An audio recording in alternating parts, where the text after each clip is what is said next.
sir, the Toshiba I was telling you about. Beautiful, isn't it? It's awfully big. Does big jobs.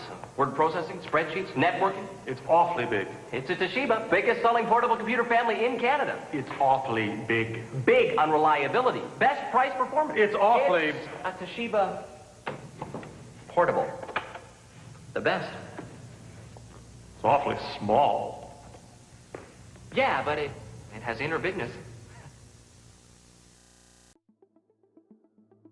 Hi, and welcome to my channel and the first ever episode of the Retro Raven.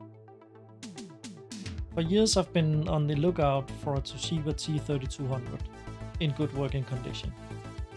But as you can guess, they are not exactly in abundance, as most of them either lightly ended their lives in the landfill, or ended up being shipped to third world countries once they stopped being in service here in Scandinavia.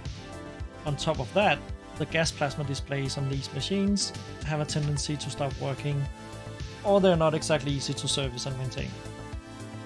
I always wanted a machine with a gas plasma display. I find them immensely cool, and my dad had a T3200 at some point in the late 80s and early 90s, which he of course used for work, and I borrowed it once in a while and played some early DOS games on it, so it brings back a lot of happy memories. In the meantime, I was lucky enough to pick up this Toshiba T3100e.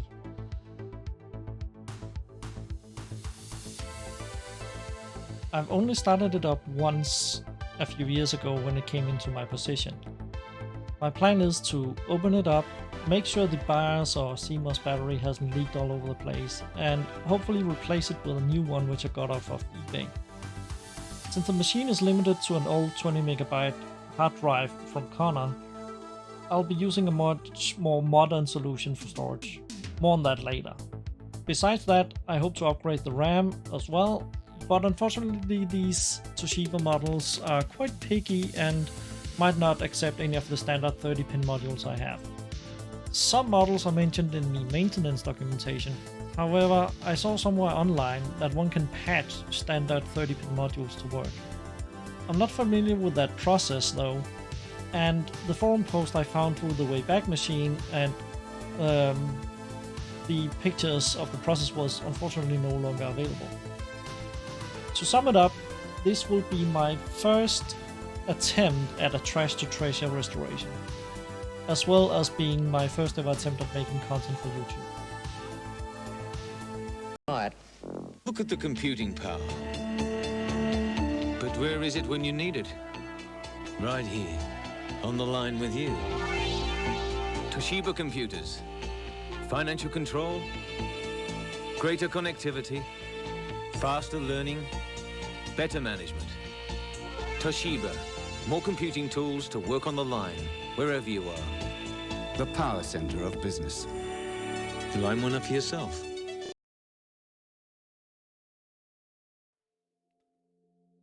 The Toshiba T3100 series was launched in 1986. However, the Revision E didn't see the light of day until November 1988. And this particular machine was likely produced at some point in 1989 for the Danish market, as it sports a keyboard with the Danish characters A, Ø and O. This particular machine was in service at the Danish government entity Post and Telegraph Services, which in 1990 changed name to Telecom and later merged with the three big government-owned telecommunication companies in Denmark, Copenhagen Telephone Company, KTAS, Fyns Telefon and Jysk Telefon, to become Tele Denmark, which is now today known as TDC.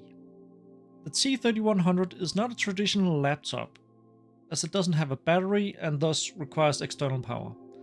Instead, it's more like a traditional desktop computer in the form factor of a briefcase. It's a lockable, portable, and very bulky computer. In fact, it weighs close to 6 kilos, or 13 pounds, if you will. The exact specs might be a little bit of a mystery, at least initially, because of conflicting resources I found online. Most resources state that the T3100e sports a, for the time, fast 16-bit 12 MHz 286 processor, and originally came with a 20 MB hard drive, a 144 megabyte floppy drive, and a whopping 1 meg of RAM. However, I found another article claiming it sports a 16 MHz 286, which can be slowed down to 12 MHz with a keyboard combination. Either way, this is quite the improvement over the initial T3100, which only had an 8 MHz 286.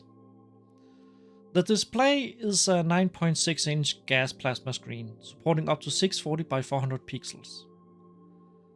It's fully CGA compatible, and according to an article I found on Computing History, it should also be partially compatible with the Olivetti/AT&T 6300 graphics, which I'm hoping I can find some sort of drivers for either Windows 3.0 or 3.1. If any one of you out there happens to have such a driver already, please do get in touch with me. Toshiba Corporation, a major Japanese multinational conglomerate, had long been the leader in consuming electronics, industrial equipment, and infrastructure. By the late 1980s, Toshiba had already established itself as a significant player in the global electronics and and the company was known for innovations in sectors such as semiconductors and electrical equipment. As the personal computer market began booming in the early 80s, Toshiba leveraged its expertise in electronics to enter the rapidly growing PC market, positioning itself as a key player in the portable computing. While IBM dominated the desktop market, Toshiba aimed at capturing a niche with their portable computers, especially for business professionals who needed mobility and computing power. This led to the development of the Toshiba T series, which culminated in models like the T3100 and its variants. Toshiba's role in the mid to late 80s as a key player in the emerging personal computing market, particularly with the T3100 series of lockable computers, is an important chapter in the history of portable computing.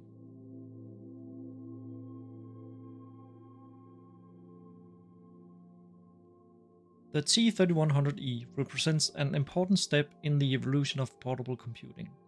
Toshiba was one of the early leaders in developing portable computers that bridged the gap between desktop power and mobility. The T3100e in particular showed how portable computers were becoming more powerful with larger hard drives, faster processors, more memory, features that were moving closer to those found in desktop computers of that era. While it was not a true laptop in the modern sense, the T3100e set the stage for Toshiba's later success with the laptop market, with its Tegra and satellite lines. It reflected the growing demand in the late 80s for portable computing solutions, especially among business professionals who needed access to the computing power while traveling between different locations and offices.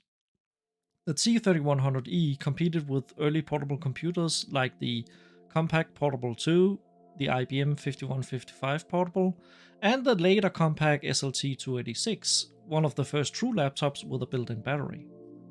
Toshiba's use of gas plasma displays, larger hard drives, faster processors gave it a competitive edge for certain business applications, though its lag in battery kept it out of the true portable category, just like the Compaq laptops, or unlike the Compaq laptops. In summary, the Toshiba T3100e was a powerful and portable machine for its time, targeted at professionals who needed desktop-like performance in a machine they could carry from one place to another. It was part of that transition toward a more portable and practical computing, leading to the development of true laptops in the 1990s. As mentioned earlier, the T3100 was introduced in 1986 and featured an Intel 286 processor running at 8 MHz. It came with 512 KB of RAM, expandable up to 2 MB, and included either a 10 or 20 MB hard drive.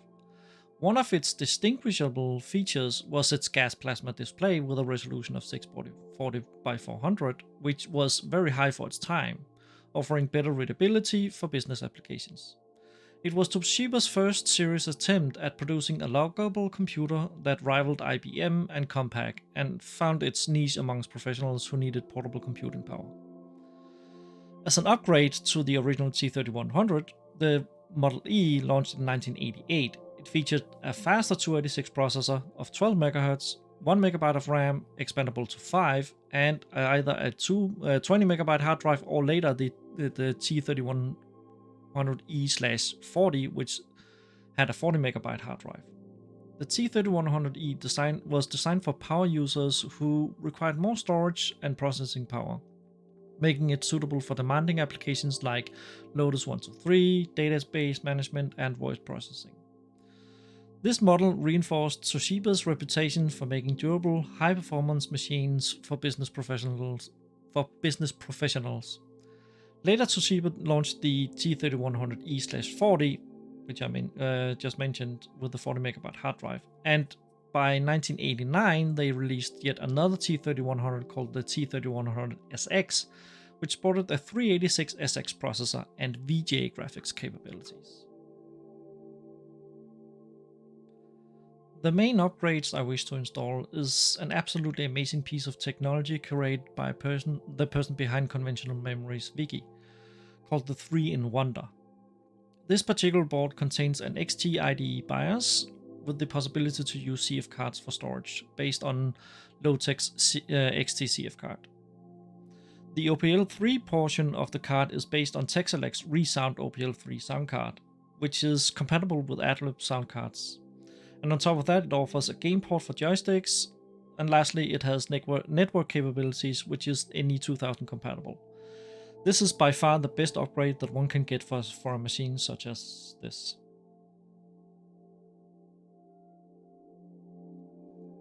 Unfortunately, this journey didn't go exactly as planned.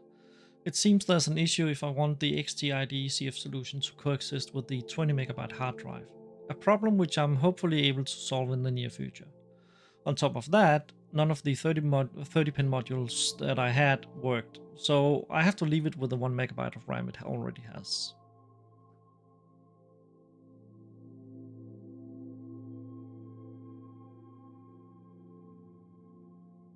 Thank you for watching.